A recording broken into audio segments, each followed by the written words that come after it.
Okay, good evening dear students. आज एक बार फिर आप सभी का सुधाकर सर क्लासेस चैनल पर सभी का स्वागत है। आइए जुड़ते हैं और चैप्टर स्टार्ट करते हैं। जो चैप्टर में एक्सरसाइज है मैं आज वही बताने जा रहा हूं आपको, जिस सेकेंड चैप्टर है फिजिक्स का, जिस force and laws of motion. तो force and laws of motion की जो एनसीईआरटी एक्सरसाइज है, बच्चों की इतनी डिमांड थी कि sir please exam point of view से आप जो है सारे एनसीईआरटी के न्यूमेरिकल्स जो है सॉल्व करवा दीजिए। तो हमने बच्चों से कहा बिल्कुल बच्चों, ये वीडियो आपके सामने आ रहा है और बिल्कुल आप लोग इसको अच्छे से पढ़िएगा। क्वेश्चन जो होगा वो मैं मेंशन कर दूंगा शॉर्ट फॉर्म में, ठीक है ना। शॉर्ट फॉर्म में यहां मेंशन कर दूंगा, बाकी सारे क्वेश्चंस रीड कर दूंगा। आप जब भी स्टडी करें तो एनसीईआरटी की बुक बिल्कुल अपने सामने रखें और क्वेश्चंस एक बार आप उसको अच्छे से रीड कर लें, जिससे होगा क्या कि आपको बिल्कुल समझ में ये आएगा कि हाँ चलो आप भी रीड कर लिए उसको, ठीक है ना। अच्छे से देखा, लैंग्वेज समझी, फिर सॉल्व करते टाइम फिर आपने सॉल्यूशन भी देखा, तो सारी चीजें क्या हो जाएंगी, बिल्कुल कंसंट्रेशन के साथ आप उस चीज को समझ पाएंगे, ठीक है ना। अगर क्वेश्चन सॉल्यूशन सब ऐसे ही लिखा होगा तो फिर आप उतने कंसंट्रेशन के साथ समझ नहीं पाएंगे, आप बुक भी टच नहीं करेंगे। इस वजह से हमने क्या किया है कि मैं यहाँ क्वेश्चन रीड करूंगा और उसके बाद आपको अच्छे से एक्सप्लेन कर दूंगा, ठीक है ना, वन बाय वन सारी चीजें। तो बिल्कुल आपको क्या करना है, जैसे ही आप वीडियो देखें आप इसको वीडियो को लाइक भी करें, सब्सक्राइब भी कर दें, ठीक है ना, जिससे आपको पर्सनल नोटिफिकेशन मिलता रहे। और अच्छा लगे तो जरूर से जरूर इसमें कमेंट करके बताइएगा कि सर जो है न्यूमेरिकल सारे समझ में आए हैं। और फिर जो भी चीजें और आपको बताना हो एडिशनल में कि अगले का टॉपिक क्या है, आगे का जो भी टॉपिक पढ़ना है अगला, वो भी आप हमको कमेंट बॉक्स में बता दीजिएगा। और शेयर जरूर करिएगा सभी लोग, ठीक है ना, शेयर जरूर करिएगा जिससे ज्यादा से ज्यादा बच्चों तक ये चीजें पहुंच सके, ठीक है। चलिए स्टार्ट करते हैं। तो पहला क्वेश्चन है एनसीईआरटी का बेटा, an object experiences a net zero external unbalance force. तो जब भी आप पढ़ेंगे तो उसमें पहली लाइन लिखी होगी an object experiences a net zero unbalanced force. इसका मतलब ये होता है, a net zero unbalance force का मतलब होता है कि एक्चुअली बॉडी पे बैलेंस फोर्स लग रहा है। बॉडी पे क्या लग रहा है बेटा, बैलेंस फोर्स लग रहा है। That means a net zero unbalanced force. उसमें क्या लिखा हुआ है, a net zero unbalanced force, a net zero unbalanced force, unbalanced force, unbalanced force.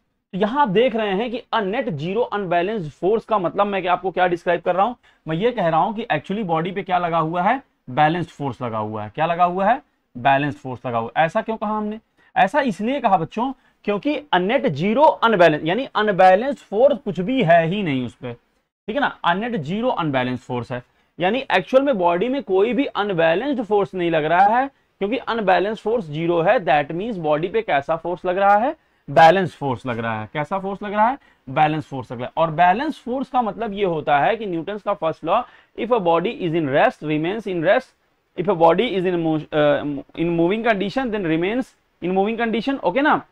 और इन मोशन, ये मैं ऐसे भी कह सकता हूं, if a body are in motion remains in motion unless a external force applied on that, ठीक है ना।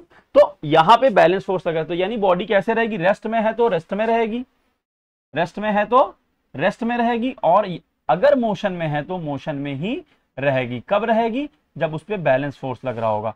फिर उसके आगे का क्वेश्चन ये कहता है, is possible for the object to be travelling with a non zero velocity. क्या यह पॉसिबल है उस ऑब्जेक्ट के साथ कि वो नॉन जीरो वेलोसिटी के साथ चले, यानी किस वेलोसिटी के साथ चले, नॉन जीरो वेलोसिटी के साथ, नॉन जीरो वेलोसिटी के साथ वो ऑब्जेक्ट आगे चले। क्या ऐसा पॉसिबल है, तो हाँ बच्चों ऐसा पॉसिबल है, यस। आंसर क्या है, यस, यस ये पॉसिबल है कि वो ऑब्जेक्ट नॉन जीरो वेलोसिटी के साथ, यानी उस ऑब्जेक्ट में क्या मतलब कि कोई भी वेलोसिटी हो सकती है। तो आपका आंसर आएगा हाँ हो सकती है। कैसे हो सकती है, तो आपको ये पता होना चाहिए कि अगर कोई ऑब्जेक्ट चल रहा है बच्चों, तो क्या ये आपको ये समझ में नहीं आता कि जब तक ऑब्जेक्ट चलता रहेगा, जब तक कि उस पर कोई एक्सटर्नल अनबैलेंस फोर्स ना लगाया जाए। तो यहां पे क्या कह रहा है कि अनबैलेंस तो फोर्स कुछ है ही नहीं, यानी अगर बॉडी में एक्सेलरेशन लाना है, बॉडी को मूव कराना है, तो हमें फोर्स चाहिए। बट अगर कोई हमारे पास क्या है, नॉन जीरो वेलोसिटी हो सकती है बैलेंस फोर्स में, हाँ हो सकती है। आंसर क्या होगा, हो सकती है। क्यों हो सकती है? क्योंकि वो बॉडी एक कांस्टेंट वेलोसिटी से चलती रहेगी। अगर किसी बॉडी पे बैलेंस फोर्स लग रहा है तो वो बॉडी जो है वो बॉडी कांस्टेंट वेलोसिटी से चलती रहेगी, हमेशा चलती रहेगी, ठीक है ना। बैलेंस फोर्स मतलब उस पे एक्चुअल में अगर बॉडी कांस्टेंट वेलोसिटी से चल रही है तो हमेशा चलती रहेगी, क्योंकि एक्चुअली में कोई उस पे अनबैलेंस्ड फोर्स नहीं लग रहा है, ठीक है ना। तो it is a possible for that body कि वो हमेशा एक कांस्टेंट वेलोसिटी से चलती रहे इफ उस पे ऑफर होगा कोई भी क्या बैलेंस्ड फोर्स, ठीक है ना। उसके आगे का क्वेश्चन क्या है? If yes state the condition that must be placed on the magnitude and direction of the velocity if no provide a reason. तो क्या कह रहा है कि अगर ऐसा है तो बताइए उसके मैग्नीट्यूड डायरेक्शन में क्या प्रभाव पड़ेगा। बैलेंस फोर्स से बेटा क्या होता है कि कोई भी उसकी डायरेक्शन चेंज नहीं होती है। मैं आपको बताऊं, जैसे बैलेंस फोर्स अगर लग रहा है किसी बॉडी पे तो जिस भी डायरेक्शन में है उसी डायरेक्शन में रहेगी बॉडी, और मैग्नीट्यूड में कोई भी चेंज नहीं आएगा। मैग्नीट्यूड में कोई चेंज नहीं आएगा, बॉडी की स्पीड में कोई चेंज नहीं आएगा, बॉडी की जो है स्पीड में और उसकी वेलोसिटी में कोई चेंज नहीं आएगा। तो मैग्नीट्यूड में क्या होगा बेटा? No change. मैग्नीट्यूड में क्या होगा? नो चेंज, ठीक है। मैग्नीट्यूड में नो चेंज। डायरेक्शन में क्या होगा? डायरेक्शन में भी नो चेंज, ठीक है। डायरेक्शन में भी क्या होगा? No change. मैं यहां पे लिख देता हूं, डायरेक्शन में भी क्या होगा? No change. डायरेक्शन को नीचे लिख देता हूं, ठीक है ना। डायरेक्शन भी चेंज नहीं होगी, नो चेंज, ठीक। तो यानी पहला क्वेश्चन आप लोगों को अच्छे से समझ में आ गया क्या, कि अगर किसी बॉडी पे अननेट जीरो अनबैलेंस फोर्स लग रहा है दैट मींस बॉडी पे कैसा फोर्स लग रहा है? बैलेंस्ड। उसके बाद बॉडी रेस्ट में है, बैलेंस फोर्स में बॉडी रेस्ट में है तो रेस्ट में रहेगी, कांस्टेंट वेलोसिटी से चल रही है, या जो भी मोशन में है तो मोशन में रहेगी, न्यूटन का पहला नियम है। तो यानी कि यह बॉडी फिर नॉन जीरो वेलोसिटी से चल सकती। नॉन जीरो का मतलब क्या? बॉडी के पास कुछ भी वेलोसिटी हो सकती? हाँ हो सकती है। क्यों हो सकती? क्योंकि बॉडी पे बैलेंस फोर्स लग रहा है, जिस कंडीशन में होगी उसी में रहेगी। अच्छा, उसके बाद क्वेश्चन कह रहा है कि क्या उसके मैग्नीट्यूड में कोई चेंज आएगा? नहीं आएगा, क्योंकि बैलेंस फोर्स लग रहा है। बैलेंस फोर्स से उसकी मैग्नीट्यूड में, उसकी स्पीड में कोई इंक्रीज नहीं होगा। क्या उसकी डायरेक्शन में कोई चेंज आएगा? नहीं आएगा। जिस भी पर्टिकुलर डायरेक्शन में मूव कर रहा है बॉडी, उसी ही पर्टिकुलर डायरेक्शन में मूव करता रहेगा। तो पहला क्वेश्चन आई थिंक आप लोगों को बिल्कुल अच्छे से क्लियर हो चुका है। अगर हो चुका है, मजा आ रहा है, तो कमेंट करके जरूर बताना है। क्या करके बताना है बच्चों? कमेंट करके जरूर बताना है, ठीक है ना, जिससे आपके सौरभ सर को पता चल सके कि बच्चे हमारे कितना इंटरेस्ट ले रहे हैं हमारे फिजिक्स वाले चैप्टर में, ठीक है ना। तो बिल्कुल बिल्कुल बिल्कुल आपको बताते रहना ये चीज। सेकंड क्वेश्चन क्या है? सेकंड क्वेश्चन है कि मैं पढ़ देता हूं और आप भी पढ़ते रहिएगा, ठीक है ना। When a carpet is beaten with a stick dust comes out of it, explain. यानी आप लोगों ने घर में देखा होगा कि कभी कभी जो है, जो कारपेट होती है उसको स्टिक से पीटा जाता है। क्यों पीटा जाता है? पर्दा आपने जानते हो पर्दा क्या होता है? उसको जब ऐसे ऐसे आप शेक करते हैं तो उससे भी डस्ट आ जाती है बहुत सारी आपकी आंखों में, ठीक है। और आप फिर क्या करने जाते हो? फिर आप उसको ऐसे ही चिपका लेते हो। ऐसे ही क्या कर लेते हो? डस्ट को चिपका लेते हो। कुछ बच्चे ऐसे करते हैं, क्या नहीं करना चाहिए, डिटॉल से धुल लेना, ठीक है ना। क्यों बच्चों, धुलना चाहिए कि नहीं धुलना चाहिए? बच्चों, यहाँ के बच्चे तो कुछ आंसर ही नहीं करते हैं, बिजी रहते हैं, पता नहीं क्या मोबाइल चलाते रहते हो क्या? ठीक है, कोई बात नहीं। हाँ, ये देखो बच्चे का आंसर आया, अभी आप लोगों ने शायद सुना होगा, ठीक है, चलिए कोई बात नहीं। तो नेक्स्ट क्वेश्चन क्या है? नेक्स्ट क्वेश्चन ये था कि जो ये डस्ट था, जो ये आपका जो ये कारपेट है बेटा, इस कारपेट में मान लो कि बहुत सारे क्या है, डस्ट चिपके हुए हैं, ठीक है ना, डस्ट पार्टिकल, ठीक है ना, ये डस्ट पार्टिकल इस कारपेट पे चिपके हुए हैं, ठीक है ना, स्टिक है। और आपने क्या किया? इसको बीट किया, ठीक है ना, बीट किया, फोर्स लगाया आपने, इस पे फोर्स लगाया। तो फोर्स लगाने से क्या होगा कि ये जो आपका कारपेट है ये क्या हो जाएगा इसमें, ठीक है ना, ऐसे कुछ करके कुछ भी हो सकता है, बेंड हो सकता है। मान लीजिए कारपेट ऐसे रखा हुआ है, ठीक है ना, तो ये मान लीजिए ये डस्ट पार्टिकल, ठीक है ना, ये सब डस्ट पार्टिकल है, ये डस्ट पार्टिकल है। तो डस्ट पार्टिकल पे आप जब फोर्स लगाएंगे, तो फोर्स अप्लाई करेंगे जब आप डस्ट पार्टिकल पे, तो क्या होगा, ये डस्ट पार्टिकल क्या होगा? कर्व नहीं होगा, कर्व होगा, कहीं कर्व होगा, कहीं अप होगा, कहीं कर्व होगा, ठीक है ना। तो ये जो स्ट्रक्चर बनेगा, इसमें जब ये कारपेट नीचे आएगा तो ये कारपेट क्या करेगा? ये कारपेट जब नीचे आएगा तो ये कारपेट ऊपर फोर्स लगाएगा ना, किस पे? डस्ट पार्टिकल पे। या मैं कहूं कि बच्चों जो ये फोर्स है इसमें डस्ट पार्टिकल किस कंडीशन में है, रेस्ट में रखा हुआ है, पहले किसमें है, रेस्ट में रखा हुआ है, और कारपेट किसमें आ गया, मोशन में आ गया, कारपेट मोशन में आ गया, तो डस्ट पार्टिकल किसमें रहना चाहेगा, रेस्ट में रहना चाहेगा। यानी इसमें क्या लग रहा है, लॉ ऑफ इनर्शिया, यानी लॉ ऑफ इनर्शिया का कौन सा लॉ लग रहा है, इनर्शिया ऑफ रेस्ट। क्या लग रहा है, इनर्शिया ऑफ रेस्ट लग रहा है, ठीक है ना। ये inertia of rest, inertia of rest क्या कहता है, body is in rest remains in rest, it opposes the motion, यानी आप क्या कर रहे हो, रजिस्ट द मोशन, यानी resist the change of state. Rest में है तो रेस्ट की स्टेट को में ही रहना चाहेगा, यानी आप जब उसको मोशन में ला रहे हो फोर्स लगा के कारपेट से डस्ट पार्टिकल, तो वो क्या कह रहा है कि नहीं मुझे यहीं रहने दो। जब यहीं रहने दो के चक्कर में हो क्या रहा है कि ये बाहर निकल जा रहा है, ये जैसे ही ये कारपेट बेंड हो रहा है, ये नीचे आ रहा है, वैसे ही ये पार्टिकल कहाँ चला जाएगा, छूट जाएगा, और छूट जाएगा तो डस्ट क्या हो जाएगी, बाहर आ जाएगी, यानी इनर्शिया ऑफ रेस्ट फॉलो कर रहा है, ठीक है ना। और जब इस पे आप फोर्स नीचे लगा रहे हैं तो ये कारपेट फोर्स कहाँ लगाएगी, उस पर्टिकुलर पार्टिकल पे लगाएगी। तो घर पे मम्मी को बता देना प्यारे बच्चों कि मम्मी जब आप ऐसे स्टिक करते हैं ना पर्दे पे, तो वो क्या होता है, इनर्शिया ऑफ रेस्ट होता है। उससे मम्मी पापा को भी पता चल जाएगा, और आपको पता है आपको ये कहेंगे चॉकलेट ला के देंगे। क्या ला के देंगे बच्चों, चॉकलेट ला के देंगे, तो खा लीजिएगा, खा लीजिएगा। तीसरा क्वेश्चन क्या है, क्वेश्चन नंबर थर्ड। तो क्वेश्चन नंबर थर्ड में क्या है, क्वेश्चन नंबर थर्ड में बच्चों ये कह रहा है why is it advise to tie any language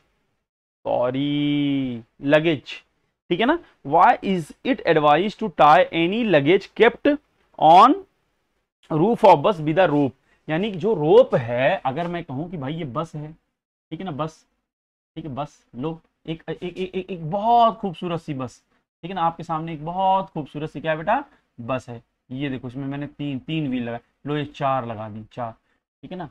ये सर की आपकी जो ड्राइंग है ना बेटा, इतनी अच्छी है, इतनी खूबसूरत है, मैं क्या बताऊं, मैं तो बता ही नहीं सकता, इतनी खूबसूरत ड्राइंग है सर की, ठीक है, इतनी खूबसूरत ड्राइंग है। ये ड्राइवर ये चला रहा है, ठीक है, बस, ठीक है ना। इसमें लगेज ऊपर रखा हुआ है, लगेज रखा हुआ है, लो इसको बांध दिया गया है, रोप से बांध दिया गया, ऐसे करके बांध दिया। तो ये क्या होता है, क्यों इसको टाई कर दिया जाता है, टाई क्यों कर दिया जाता है, इसके पीछे का रीजन बता दीजिए, रीजन बताइए, ठीक है, क्यों कर दिया जाता है टाई। इसलिए टाई कर दिया, इसलिए बांध देते हैं क्योंकि जब भी बस में क्या है, बस मोशन में है, बस क्या है, बस तो चल रही है, मोशन में है, बस किसमें है बेटा, मोशन में, बस किसमें है, मोशन में है। और अगर बस मोशन में है, बस किसमें है, मोशन में, तो ये जो लगेज है ये भी कहाँ रहना चाहेगा, मोशन में रहना चाहेगा। अगर ये मोशन में रहना चाहेगा, आपका लगेज मोशन में रहना चाहेगा, ठीक है, ये भी तो मोशन में रहना चाहेगा, इसके पास भी तो वेलोसिटी है, ये भी तो मोशन में रहना चाहेगा। तो जब भी मोशन में रहना चाहेगा, लेकिन डॉक्टर अंकल क्या किए, इस पे ब्रेक लगा दिए, डॉक्टर अंकल ने क्या करा, ब्रेक लगा दिया। तो ब्रेक लगा दिया तो क्या करेगा, ये लगेज इस रेस्ट का क्या करेगा, अपोज करेगा।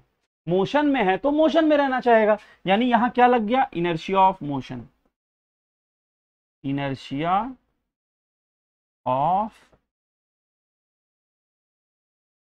मोशन लग गया। इनर्शिया ऑफ क्या लग गया बेटा, इनर्शिया ऑफ मोशन,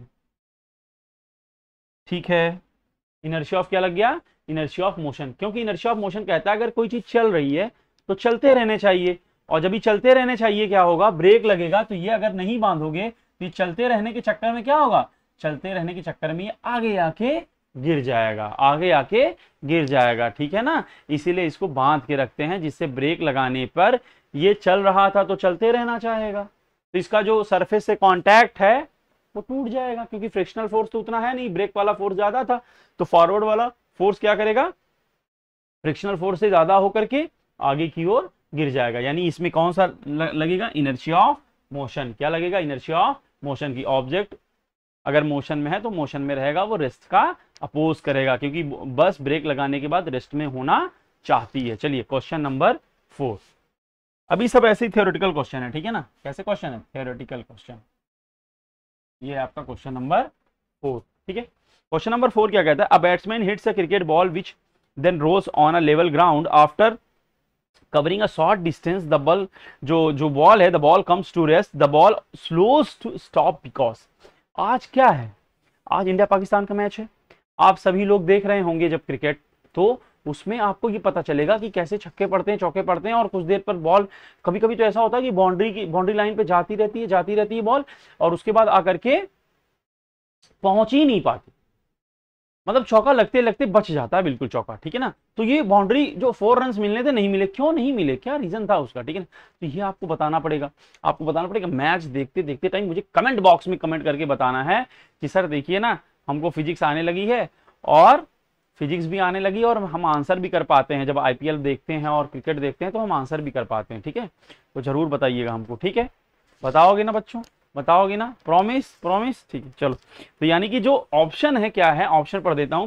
पहला ऑप्शन है the batsman did not hit a ball hard enough, क्या उसको अच्छे से, मतलब उसको अच्छे से हिट नहीं कर पाता, बैटिंग टक से एक शॉट, ठीक है ना। दूसरा, velocity is proportional to the force exerted on the ball, जो वेलोसिटी है ये होगा कि is proportional to the force, जो फोर्स लग रहा बैट से और जो वेलोसिटी है वो दोनों प्रोपोर्शनल है। तीसरा, there is a force on the ball opposite the motion, force क्या है, मोशन के अपोजिट लग रहा है, इस वजह से स्टॉप हो जाती है।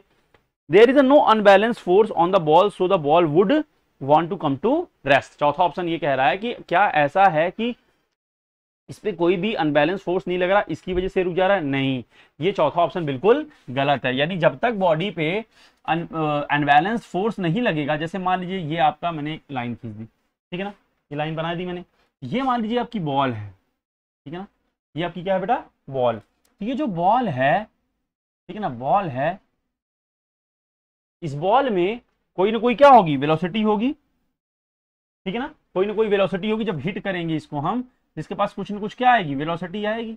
जब कुछ ना कुछ इसके पास वेलोसिटी आएगी तो हमें ये बता दीजिए कि ये अभी वेलोसिटी से चलता रहेगा और इस पे कैसा फोर्स लगेगा, इधर साइड में फ्रिक्शनल फोर्स लगेगा, इधर बोलो, फ्रिक्शनल फोर्स लगेगा कि नहीं लगेगा,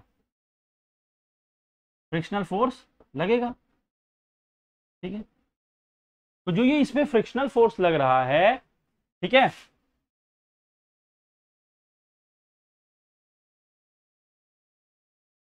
इस पे फ्रिक्शनल फोर्स कैसा लगेगा, अपोजिट डायरेक्शन में लगेगा ना, फ्रिक्शनल फोर्स कैसा लगेगा, अपोजिट डायरेक्शन में लगेगा कि नहीं लगेगा, तभी बताइए, फ्रिक्शनल फोर्स लगेगा ना इस पे, opposite to the surface, frictional force कहां लगेगा, अपोजिट टू द सरफेस। यदि ये जो बॉल है इसके अपोजिट डायरेक्शन में लगेगा फ्रिक्शनल सरफेस, तो ये बताइए फ्रिक्शनल फोर्स, तो ये जो बॉल है तो अनबैलेंस फोर्स इस पे कुछ लग रहा है ना, लगातार जो है इसको अपोज कर रहा है ना, जो ये बॉल इधर मूव कर रही है जिस फोर्स के साथ, तो इसको अपोज करने वाला है, तो अपोज करने वाला है तो कुछ टाइम बाद क्या हो जाएगी, ये कहां आ जाएगी, रेस्ट में आ जाएगी। तो किस वजह से आ गई, रेस्ट में किस वजह से आ गई, ये आ गई because third option, there is a force on the ball opposite to the motion, यानी कि बॉल के मोशन के अपोजिट डायरेक्शन में जो फोर्स लग रहा है उसी वजह से बॉल किस में आई बेटा, रेस्ट में आती है।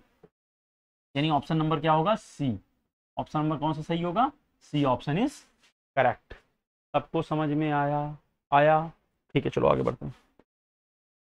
क्वेश्चन नंबर ले लेता हूं 5। क्वेश्चन नंबर 5 क्या कहता है, a truck starts from rest and rolls down a hill with a constant acceleration, यानी ट्रक जो है स्टार्ट करती रेस्ट से, rolls down a hill with a constant acceleration. If travels a distance of 400 meter in 20 seconds, find its acceleration, find the force acting on if its mass is 7 ton। बाप रे बाप, कितना भारी truck होगा, ठीक है ना, ये हिल है, ठीक है ना, हिल, ठीक है, ये यहाँ पे क्या कर रही है, ये डाउन, ये नीचे आ रही है, ठीक है ना, आ रही है ट्रक, नीचे आ रही है, नीचे आ रही है, ठीक है, ये ट्रक नीचे आ रही है बेटा, चलो आने दो, आ रही है तो क्या दिक्कत है, ये आपका ग्राउंड है, ठीक है ना, ग्राउंड है, तो कितना चलती है ये चलती है, क्रिकेट जो है, जो सॉरी जो ट्रक है वो चलती है कांस्टेंट एक्सीलरेशन के साथ, travels a distance of 400 metre in 20 second, तो ये चलती है 400 मीटर, कितना चलती है बेटा, 400 मीटर, 400, और टाइम कितना दिया हुआ है, टाइम दिया हुआ है यहाँ पे 20 सेकंड का, टाइम कितना दिया हुआ है 20 सेकंड का, और 400 मीटर ये चल रही है, तो 400 मीटर चल रही है, 20 सेकंड का टाइम दिया हुआ है, तो फाइंड एक्सेलरेशन एंड फोर्स, मास भी दिया हुआ है यहाँ पे, मास 7 टन, मतलब 1 टन में 1000 किलोग्राम, तो मास कितना दिया हुआ है 7000 किलोग्राम, 7000 किलोग्राम एक्सेलरेशन निकालना है, क्या निकालना है आपको, एक्सेलरेशन यहाँ पे फाइंड आउट करना हुआ है, ठीक है ना। तो और फोर्स आपको फाइंड आउट करना है लास्ट फोर्स। तो पहले एक्सेलरेशन निकाल लेते हैं। तो जो ये है इक्वेशन ऑफ मोशन का थर्ड फॉर्मूला है v square is equal to u square plus 2as। तो यहाँ पे इनिशियल वेलोसिटी क्या दे रखी है, ट्रक पहले क्या कहाँ था, रेस्ट में था, तो इनिशियल वेलोसिटी क्या हो जाएगी 0। तो यानी v स्क्वायर क्या आएगा, बोलो सब लोग, जो v स्क्वायर है वो कितना होगा, जल्दी बताइए सभी लोग, कैलकुलेट करिए जल्दी बताइए मुझे क्या होगा। देखिए इसमें कह रहा है कि truck starts from rest and rolls down with a constant acceleration. It travels a distance 400 meters in 20 seconds. Find its acceleration. Find the force acting on it and mass 7 आपका दिया हुआ है 7 टन, ठीक है ना, 7 किलोग्राम। तो यहाँ पे क्या दिया हुआ आपको, डिस्टेंस दी रखी है, डिस्टेंस आपको दे रखी है, ये क्या हो गया आपका 0, ठीक है ना, क्योंकि इनिशियल वेलोसिटी क्या है 0 प्लस 2 प्लस a आपको निकालना है, प्लस डिस्टेंस कितनी दे रखी है 400 मीटर। तो चलो तो बहुत सिंपल है, v नहीं पता है तो v पता कर लेते हैं। v इज इक्वल टू क्या होता है u प्लस 80 होता है। तो यहां पे v क्या होगा भाई, u क्या है 0, ठीक है, u क्या है 0, और यहां पे क्या आएगा, यहां पे जो t है वो कितना है 20 सेकेंड, t कितना है 20 सेकेंड। अच्छा ठीक ठीक ठीक, देखिए यहाँ पे सबसे मजे की बात क्या है, मजे की बात क्या है बच्चों, मजे की बात यह क्या है, यहाँ पे v भी अननोन हो जाएगा, a भी अननोन हो जाएगा, v भी अननोन हो जाएगा और a भी अननोन हो जाएगा, ठीक है। ये आपको जानना क्या है, बहुत जरूरी है कि v अननोन हो रहा है और a भी अननोन हो रहा है। तो मैं क्या करता हूं, मैं s is equal to u t plus half a t square लगाता हूं, क्या लगाता हूं, s is equal to u t plus half a t square लगाता हूं। मैंने ये फॉर्मूला क्यों लगा दिया, मैंने ये फॉर्मूला इसलिए लगा दिया क्योंकि मैं ये शायद आपको भी ट्राई करना चाहिए कभी कभी कि जब भी आपको डिस्टेंस पता हो, क्या पता हो, डिस्टेंस पता हो, डिस्टेंस तो पता ही थी मुझे, और इनिशियल वेलोसिटी क्या है 0 है, तो डिस्टेंस 400 मीटर हमने यहाँ पे लिख लिया, और इनिशियल वेलोसिटी 0 तो ये पूरा 0 हो जाएगा, प्लस हाफ ए, हमको एक्सेलरेशन नहीं पता था, टाइम कितना दिया हुआ है 20 सेकेंड, तो 20 सेकेंड का क्या कर लें, होल स्क्वायर कर लें। ऐसा मैंने क्यों किया, पहले वाला इक्वेशन हमने क्यों हटा दिया, इसलिए हटा दिया क्योंकि यहाँ पे हमने सोचा कि चलो फाइनल वेलोसिटी निकाल लेते हैं, और जैसे ही मैंने अटेम्प्ट किया यहाँ पे मैंने देखा एक्सेलरेशन भी अननोन है, एक्सेलरेशन भी अननोन है, तो हो तो नहीं पाएगा ना, इससे तो नहीं हो पाएगा। तो आपके सर ने क्या किया, तुरंत फॉर्मूला चेंज किया, और आपको भी ऐसे ही करना चाहिए, पहले अटेम्प्ट करना चाहिए, बाद में देखना चाहिए कि अरे यार ये तो वैलिड नहीं है, तो फिर इसको हटा देना चाहिए। तो चलो यहाँ पे इसको कैलकुलेट कर लेते हैं तुरंत। तो कितना होगा, इसका मल्टीप्लाई कर दो आप, 800 मीटर हो जाएगा, क्रॉस मल्टीप्लाई किया तो इसका कितना हो जाएगा, वो 400 हो जाएगा, 400 सेकेंड इंटू एक्सेलरेशन, तो ये पूरा कट जाएगा, इधर पूरा कट जाएगा, तो एक्सेलरेशन कितना आ गया, पॉजिटिव आएगा, 2 मीटर पर सेकेंड स्क्वायर, 2 मीटर पर सेकंड स्क्वायर आ गया, पॉजिटिव 2 मीटर पर सेकंड स्क्वायर क्या आ गया, एक्सेलरेशन आ गया, ठीक है। जैसे ही एक्सेलरेशन आया आपको फोर्स निकाल दीजिए आप, फोर्स क्या होगा, फोर्स होगा मास इंटू एक्सेलरेशन, मास कितना है 7000 किलोग्राम इंटू एक्सेलरेशन कितना आया 2, ठीक है, 2 से मल्टीप्लाई कर दिया तो फोर्स कितना आ गया 14,000, ठीक है 14,000 न्यूटन, कितना आ गया 14,000 न्यूटन, या मैं कह सकता हूं 14 किलो न्यूटन, क्या कह सकता हूं 14 किलो न्यूटन भी कह सकता हूं, यहाँ पे ऐसे लिख दे रहा हूं 14 किलो न्यूटन, क्योंकि 1 किलो में 1000 होता है। तो ये हो गया आपका फोर्स। समझ में आया क्यों मैंने इसको लगा दिया इस फॉर्मूले क्यों, क्योंकि यहाँ पे एक्चुअल में क्या है, मुझे जो सेकेंड वाला टर्म था वेलोसिटी वाला, उसमें बच्चों वो जो v square equal to u square plus 2s था, उसमें हमारे पास फाइनल वेलोसिटी भी अननोन, एक्सेलरेशन भी इक्वेशन एक अननोन दो, मैंने क्या किया, मैंने कहा चलो v equal to u plus 80 लगा। जैसे ही वो ट्राई करोगे आप, तुरंत आपको ये पता चलेगा कि यार यहाँ पे भी v और a अननोन, तो आपको वो फॉर्मूला नहीं लगाना है, आपको फॉर्मूला क्या करना है, नहीं लगाना है। कौन सा फॉर्मूला लगाना है, जिसमें हमें अननोन 1 हो और नोन बाकी सब हो, ठीक है। तो हमने क्या किया, s equal to u t plus half a t square, और यहाँ देखिए u 0 हो जाएगा तो s equal to half a t square, और यहाँ पे एक्सेलरेशन आ जाएगा ना, टाइम पता ही है, s पता ही था, क्रॉस मल्टीप्लाई कर दिया 800 और ये डिवाइड करके एक्सेलरेशन 2 मीटर पर सेकंड स्क्वायर आ गया, और ये आपका यहाँ पे टोटल। तो आज मैं आपको 5 न्यूमेरिकल यहाँ पे अभी मैं आपको बता दिया इस पर्टिकुलर वीडियो में, नेक्स्ट वाला जो न्यूमेरिकल है वो आपको अगले वीडियो में आपको बता दिया जाएगा, ठीक है ना। नेक्स्ट न्यूमेरिकल आपको क्या किया जाएगा, अगले वीडियो में बता दिया जाएगा। तो बिल्कुल आप लोग तैयार रहिए, ऑल द बेस्ट।